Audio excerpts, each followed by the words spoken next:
there's nothing compared to this place, not just because there's a volcano, the altitude, like the diversity of the altitude. And also, the old vines are they're very old. We call it pre-phylloxera vines, or they call it Piete Franco. Piete Franco means the original rootstock. So that usually happened, what they refer to is something before the phylloxera things happen. Where we're filming here right now is definitely alpine. We are almost at 2,000 meters. It gets so cold here. Just a couple of days ago, it was like only 2 or 3 degrees. I was working here. During the day, it was like 3 degrees. So you can't imagine what the nights are. This part is so different than any other part down there. The grapes always has that flair of freshness in there. It's amazing. It's so transparent, the wine. It has weight, but the weight is almost like you feel it, but it's not there. This is the kind of style that from this particular land. The aroma is very fruity in a way, almost like a Burgundy, but with a volcanic flair to it, with that minerality. Being as a sommelier, as a trained sommelier, I'm very into old vines as well. Any wine made from old vines, they're very special. They don't have that many in the world. And to be able to find these kind of old vines scattered around in Mount Etna is just, it's a dream for a winemaker. It's a wet dream for a winemaker. I hate to say that. You know, for me, it's like when I spot something like that, it's like, hell yeah, I mean, this is the place. I'm not going anywhere else, you know, not even if you give me a Grand Cru in Burgundy, forget about it. This is the place. And I believe we make a much better, we have the potential, and let me rephrase that. I think this place has the potential to make amazing wine, like will be on par as the Grand Cru from Burgundy. Jancis Robinson compared this place to Burgundy. Back in 2008, she wrote an article about Etna being the Mediterranean Burgundy. I mean, I don't know if you ever read that article. So, because the Nero Mascalese, being at this kind of environment, has that characteristic of a Pinot Noir in a way. But also, it depends, of course, it depends on the year, depends on the vendemmia, depends on the pattern of the climate of that particular year. On the other hand, the grapes, you also find the character, the feel of a Nebbiolo. Has that kind of astringency, has that kind of have that young Nebbiolo flair.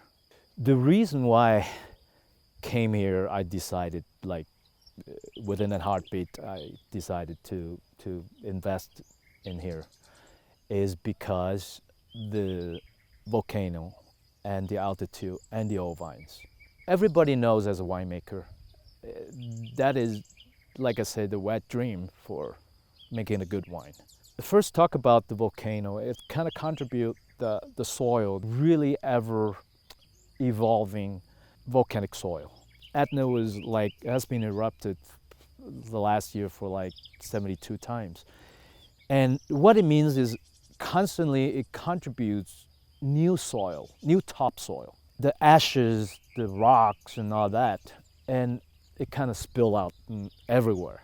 And if you look at it, let me show you some here so we can show the audience. That is new volcanic rocks, even in small pieces. And these kind of small pieces of rocks, we're gonna degrade into, with the help of the rain, of course, after 60, 80, 100 years, 120 years, the mineralities were gonna break down and decompose and be part of the soil, and which is great for the vines. So that is the reason we don't do a whole lot of treatment. So it's nothing gets better than you having these kind of mineralities from the magma coming to your soil. And with the help of the rain and the wind, you don't have to do anything. And constantly, every 200 years, you get new new mineralities that good for the vines for like almost like indefinitely. So that is what I found out to be like is the God-given place. Since I was a little kid, always fascinated by the people making perfume.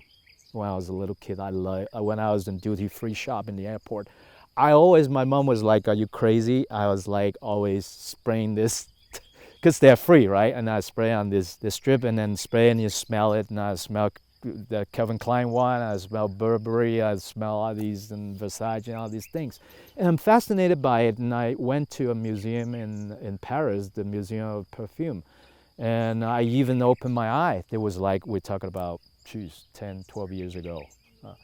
And it even opened my eye, and it's kind of, I could relate that to winemaking. So to me, having all this container was my idea. I don't want to just make one dimensional wine. I want to make something where we'll develop, it will provide a good evolutions along the way, and something that I love to experiment on. Like, I don't know what, I still haven't fully experiment all these combinations, but down the road, I think it is just, it's fascinating to me. I just love doing that. It's just like, oh, if you have that container to ferment with this altitude, and this altitude with different fermenter, so it kind of gives endless possibility. I like a lot also in the French wood barrel. I think if you use it carefully, I think it's a good aspect to the wine. I think it's definitely gives the wine a different element, different character. So I use that too.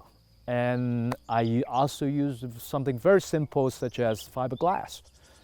I use that too, and I use ceramic, and I use concrete. So I use all sort of stuff. I just like, I consider myself more like maybe more like a perfumer. I like, you have all these different elements there, different aromas, different herbs. You have somehow how you put it together. I think being a good winemaker, you have to be a very good perfumer. What's my take on natural wine? So my take on natural wine is to me is very important, because I think in order to showcase, in order to make a wine speak for itself, it got to be a natural wine. If any intervention will detour the result, so to speak, the product, what turns into something not quite natural. Being truthful for oneself is important, and being truthful to your goal, being truthful for your thoughts, your belief. That is important. I mean, to make as a start to make something good. Yeah, I would describe my wine is pure. That is very important. The word, there's a couple of things though, but pure comes to first. I don't like a wine without purity. And purity comes from a place with character, without being over the top. That's the definition of purity, is pure. Pure means, to me, is just like my wine is like, you get a sense of the place. You got a sense of somewhere. You got a sense of something not deliberately, just something like you make an effort to do. You know what I mean? So that is my wine.